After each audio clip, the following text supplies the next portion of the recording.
सुबह के 6:15 eastern standard time. लहर 35 मीटर ऊंची हो चुकी है।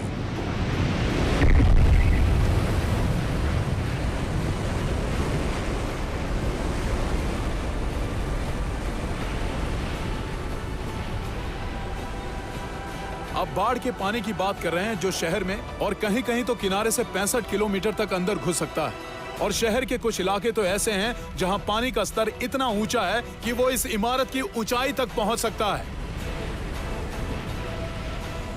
न्यूयॉर्क से मायामी तक दानव जैसी ये लहर किनारे से 65 किलोमीटर अंदर तक की जमीन को खुद में समेट चुकी है।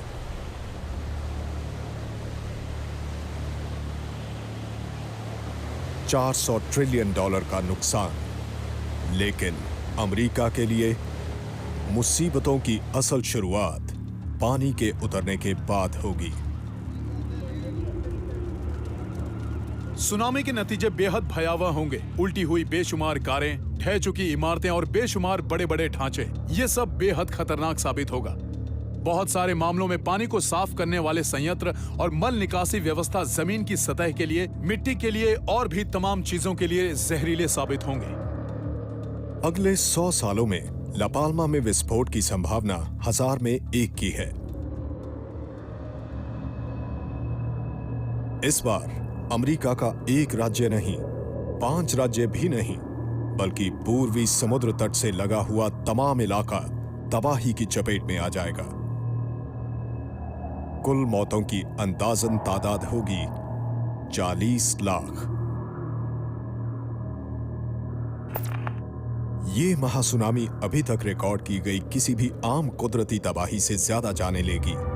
लेकिन शायद हम बात के नतीजों को लेकर कहीं ज्यादा चिंतित होंगे। जल्द ही मौतों की तादाद में इजाफा होता चला जाएगा। इसका असर सिर्फ समुद्र तट पर ही नहीं, बल्कि पूरे मुल्क पर पड़ेगा।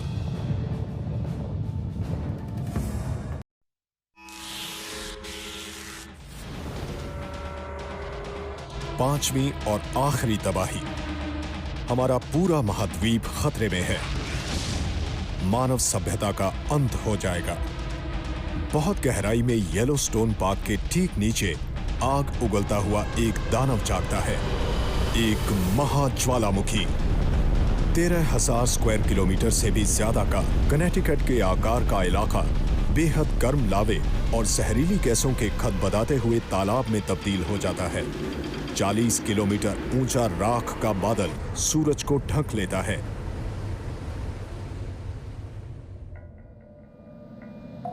Yellowstone park, Wyoming.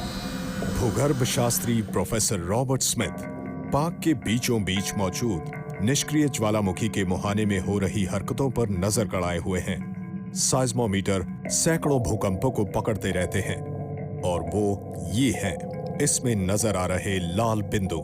हम येलोस्टोन को अपने नए उपकरण से जांच रहे हैं। हम पृथ्वी के तनावों को माप रहे हैं और इसकी ज्वालामुखीय संभावनाओं को या भूकंपीय संभावनाओं को, इन दोनों ही चीजों को लेकर बेहद चौकस है।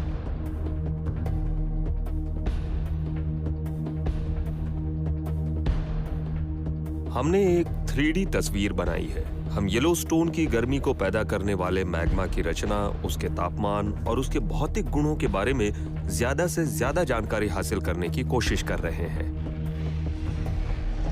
ज्वालामुखी के नीचे 80 किलोमीटर चौड़ा और 650 किलोमीटर गहरा चेंबर आधी पिघली हुई चट्टानों से भरा हुआ है। इसमें भरा मैग्मा सुपीरियर, ओंटारियो और ईरी झीलों को लबालब भर सकता है। देखा जाए तो ये एक अद्भुत खोज थी। एक और अद्भुत खोज कभी कभी जमीन का ऊपर उठना है। 2004 से 2010 के बीच हमने देखा कि ज्वालामुखी का मुहाना 3 इंच प्रति वर्ष की रफ्तार से ऊपर उठ रहा है। ये अब तक रिकॉर्ड की गई सबसे तेज रफ्तार है। आने वाले भूकंपों की तादाद में भी काफी बढ़ोतरी हुई है। –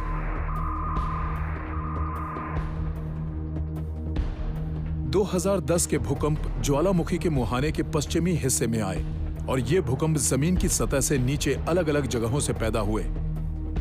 येलोस्टोन की व्यवस्था बेहद टूटन भरी व्यवस्था है जिसमें बेतहाशा दरारें मौजूद हैं जो जरूरी नहीं कि सतह के ऊपर नजर आएं। भूकंप समूह येलोस्टोन ज्वालामुखी हैजर्ड रिस्पॉन्स योजना के अहम हिस्से का निर्माण करता है। इस इलाके में लगातार भूकंप आते रहते हैं और हम लगातार आने वाले भूकंपों के बड़े समूहों को यहाँ पर दर्ज करते हैं, जिनकी तादाद 1 घंटे में दसियों तक होती है।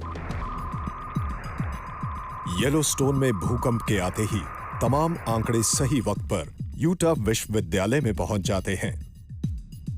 बड़ी ताकत वाले लगातार आ रहे भूकंप विस्फोट की भविष्यवाणी कर सकते हैं।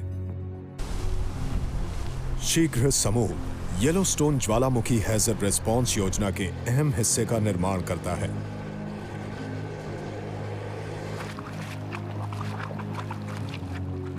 पिछले 50 सालों के अपने तजुर्बे के दम पर मैं कह सकता हूं कि आने वाले कुछ सालों में हमें कोई नई चीज मिलेगी।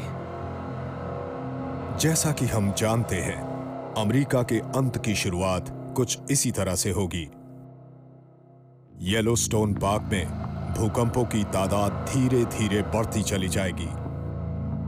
झरने और मुहाने सक्रिय होने लगेंगे। दोपहर 2:53 जमीन से 200 किलोमीटर नीचे पिघली हुई चट्टानों का लॉस एंजल्स के आकार का पिंड सतह की तरफ बढ़ रहा है। 1500 डिग्री के तापमान के साथ ये सतह पर मौजूद चट्टानों को पिघलाकर दर्जनों भूकंपों को पैदा कर सकता है। लावे के फव्वारे समूचे पार्क में सैकड़ों दरारों से फूट पड़ेंगे। विस्फोट उस स्तर पर पहुंच जाएगा जहां से लौटना नामुमकिन होगा। होने वाले विस्फोट का परिणाम तमाम धारणाओं को खारिज कर देगा।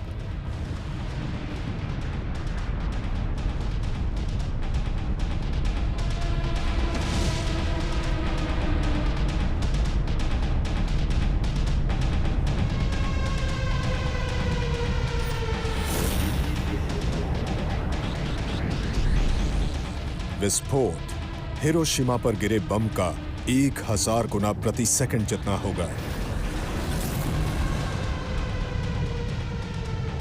माउंट सेंट हेलेंस की ताकत का 1000 गुना ज्यादा, 1000 क्यूबिक किलोमीटर राख और गर्म लावा उगलता हुआ लॉन्ग आइलैंड साउंड में मौजूद कुल पानी का 10 गुना ज्यादा। कुछ ही घंटों के अंदर येलोस्टोन से 1000 किलोमीटर दायरे का इलाका कब्रिस्तान में बदल जाएगा। यहां पर हर एक 10 में से 9 लोग मारे जाएंगे और ये तो बस शुरुआत होगी। सारे जहाज जमीन पर उतर आएंगे क्योंकि अमेरिका के 3/4 हिस्से पर राख छा जाएगी।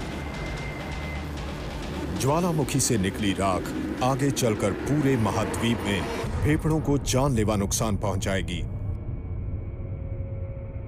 ये राख जेट की रफ्तार से धरती के चारों तरफ चक्कर लगाकर उसे पूरी तरह से ढक लेगी। राख की इस चादर की वजह से हर उस काम पर बुरा असर पड़ेगा जो हम इस धरती पर रहते हुए करते हैं। इसलिए वक्त के साथ यह भी प्रलय का रूप लेगा। पूरी दुनिया के मद्देनजर यह सबसे बड़ी दुर्घटना होगी। हो सकता है 10 करोड़ से ज्यादा मौतों के साथ ये शायद अमेरिका का अंत साबित हो। येलोस्टोन का महाज्वालामुखी औसतन 6 लाख सालों में एक बार फटता है। इसका आखिरी विस्फोट 6,40,000 साल पहले हुआ था और अब गिनती जारी है। हमारी धरती विद्रोही है, खतरों से घिरी हुई। खतरे आर्क स्टॉर्म्स के, भूकंप के, महासुनामी के, उल्का पिंडों के टकराने के और महाज्वालामुखी के। उन खतरों पर शोध कर रहे वैज्ञानिकों के लिए हर एक खतरा यकीनी है और असल में है। लेकिन माया के लोगों की तरह वो ये नहीं बता सकते कि दुनिया का अंत कब होगा। हम बरसों तक सुरक्षित रह सकते या फिर सदियों तक भी, लेकिन हकीकत अब आपके सामने है। जरा पूछिए खुद से, क्या आप तैयार हैं?